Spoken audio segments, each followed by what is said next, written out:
Hi, I'm Yena and welcome to a special feature on Warwick TV News. He likes writing about ordinary people and dramatizing events. He loves details, but he never describes characters precisely. I'm speaking of the Irish author Colm Tóibín, the winner of the Costa Novel Award, who wrote several short stories and 6 novels. He was actually here on Warwick campus to present his most recent novel called Brooklyn. At the event in the Arts Centre, Tóibín revealed that he is particularly interested in the secret history of the unconscious and the psychology of characters. I had the chance to talk to Colm Tóibín in person, and in an exclusive interview for Warwick TV, we talked about his writing, about Ireland, and a wide range of other topics. Whenever I think of authors, to be honest, it's exactly this kind of atmosphere, having some tea, sitting in a comfortable atmosphere. Is this how it is when you write stories? I think you can write anywhere, really, but you know, the less comfort, the better sometimes. You know, that you really do need to create quite a lot of tension in what you do, and you're sort of dredging things up, so that a hard chair is better than a soft chair, and that you're often better to start in the morning before you wash yourself or check emails and produce a paragraph, and then at least you've got that done. But the real enemy is laziness and comfort, I suppose. Colm, let us talk about your most recent novel, Brooklyn, that you just presented at the University of Warwick. It won the Costa Novel Award last year, and just to summarize the story, it's about the Irish woman Eilish, who emigrates to Brooklyn in the early 1950s, and she's offered a new job. She falls in love with an Italian man and with her new life in America itself. But on the other hand, she seems to be kind of torn between her Irish roots and her new life. So what exactly is this feeling of Irishness? What draws her back home?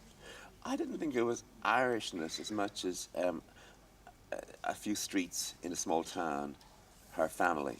And that it was very specific things, rather than some overall idea, for example, of patriotism or a large country or even a small country, that it was very much to do with family rather than with fatherland. I mean, Borges said there are no camels mentioned in the Koran, and you could really deduce from this there were no camels at that time in that place. But he said there were so many camels that nobody bothered mentioning them. They didn't need to be mentioned.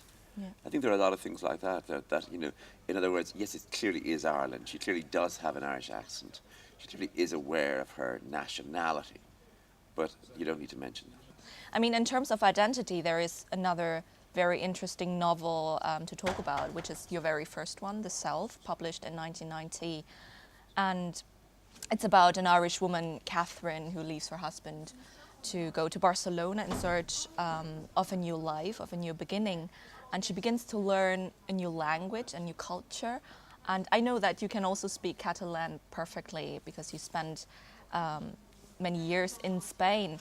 What does it mean for you exactly to speak another language? What does it mean to your characters? Oh, my Catalan is not really perfect. It should be perfect. Well, it's pretty good. I'm very ashamed of it sometimes, but it's always a bit of a struggle. But I love being around when Spanish or Catalan are being spoken. I associate the languages with pleasure, with Mediterranean freedom, with colour, and yeah, there's with a sort of excitement. All right. Catherine, in the novel The South, I would describe her as a pretty nonconformist character, like actually many of your other characters who are female, who are women. Where does it come from? I suppose I was interested in getting some of those cliches, for example, the maternal instinct, and seeing what could be done with it if you started playing with it. Or that women are, whatever word you want to use, you know, you could use 10 words. This is what women are. But then if you have a woman character, having her very tough, or having her not particularly maternal, or having her very independent, those things have a dramatic power that if you sort of play with the cliches, they don't. How do you create your characters? I put a lot of thought into it. In other words, I don't start until I'm ready to start. So by the time I've started, I've been sort of thinking about it a lot. Not deliberately thinking, not setting aside time to think, but that the idea, what makes up the character has been coming to me. And I don't start until the idea has made its way into rhythm, where I have an actual sentence, a paragraph, a sound, and the novel starts like that. And then the job is really to finish it. And that could take a year, 2 years, 3 years, but you've got to finish it. You live in Dublin, but as far as I'm informed, you have a house in Enniscorthy as well. What is your home? The house is in Wexford. I mean, it's on the coast. It's about 10 miles from the town. It's where we spent the summers when I was growing up. And it's very remote. And it's a place I go to work. But home, these are large words like home. And you better not to think about them. But I go there to work, and when I'm there sometimes, a smell, for example, the smell of hedges after rain. Yeah. You're getting a certain smell, is straight back to memory, and also quite a lot of it hasn't changed. I mean, the lanes and the systems, like the lanes going down to the beach, really haven't changed in 40 years. Let us talk a bit about Ireland. I know, a huge topic, but over the last couple of decades, Irish society has experienced both great changes and also turbulence. And what are your personal hopes and fears for how things might develop?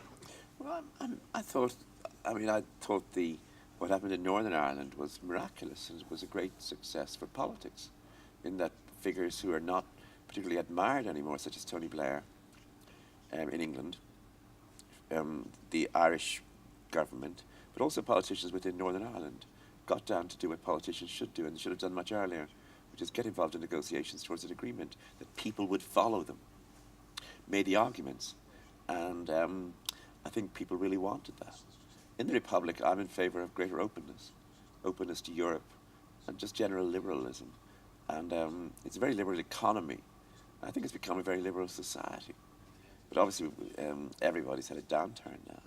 So everybody's sort of worried about jobs. Everyone's worried about, infrastructure projects not being finished. And I think, and also the banks have been dreadful.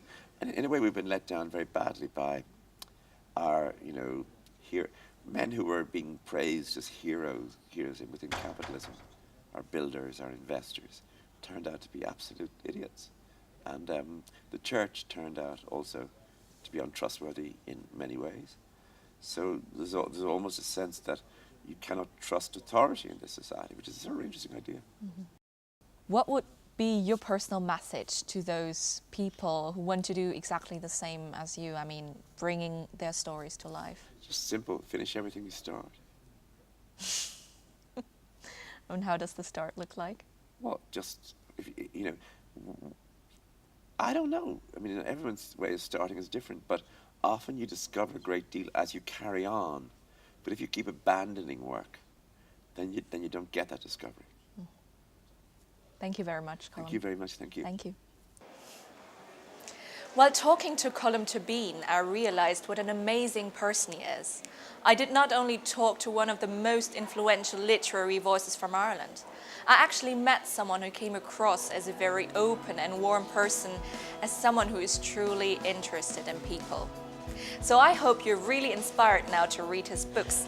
Give Brooklyn a try. It's beautifully written, it's clear, and it's really good. Thanks for watching. I've been Yunak Fun for Warwick TV.